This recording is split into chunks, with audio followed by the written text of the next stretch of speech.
ఈ రోజు లడ్డు పులిహోర మాత్రం మంచిగా తిన్నా. హలో మామాస్, ఎలా ఉన్నారు? ఈరోజు పొద్దుగా లేవగానే గుడి పోవాలనిపించింది. లేచి గుడికి వచ్చేసిన బండి పార్కింగ్ చేసి ఇటు మళ్ళంగానే గుడి గోపురం కనిపించింది. కింద చూడండి తాబేలు ఎలా ఉన్నాయో. తర్వాత లోపలికి వచ్చి దర్శనం కంప్లీట్ చేసుకున్నాం. ఆ తర్వాత ఇక్కడ ప్రసాదం మంచుతారని చెప్పేసి ప్రసాదం తీసుకోవడానికి పోయినా. నేను అన్ని బొట్లు పెట్టుకున్నా గానీ సింధూరం బొట్టు పెట్టుకోలేదు. ఇగో ఇక్కడ కనిపిస్తున్నాయి పంతులు గారు. ఏ నాన్న నువ్వు అన్ని బొట్లు పెట్టుకున్నావు గానీ హనుమాన్ గుడికి వచ్చి సింధూరం బొట్టు పెట్టుకోలేదు. ఇగో పట్టుకో, ఇది పెట్టుకో అని చెప్పేసి సింధూరం బొట్టు ఇచ్చిండు.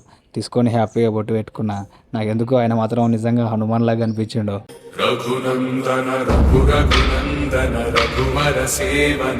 అండ్ ఇక్కడ చూడండి గుమ్మడికాయలు ఉన్నాయి. ఇంకా ఇక్కడ చూడండి హనుమాన్ చిన్న గద ఉంది. ఇంకా హనుమాన్ దండలు ఉన్నాయి. ఇంకా సరే అని లడ్డు పులిహోర తీసుకుంటే కూర్చుండే ఆలస్యం. పులిహోర తిందామని మంచిగా కళ్ళకద్దుకొని ఫస్ట్ పులిహోర తిన్నా. పులిహోర మాత్రం అమృతం లాగా ఉంది. అది ఎందో గానీ మనం చేసుకుంటే ఇంత టేస్ట్ ఎప్పుడు రాదు. ఇక లడ్డు కళ్ళకద్దుకొని లడ్డు కూడా తినేసిన. లడ్డు గురించి మీకు చెప్పాల్సిన అవసరం లేదు. అది ఎంత బాగుంటుందో మీకు ఆల్రెడీ తెలుసు. ఇంకా ఈ వీడియోకి ఇంతే. నెక్స్ట్ వీడియోలో మళ్ళీ కలుస్తా. అప్పటి వరకు బాయ్.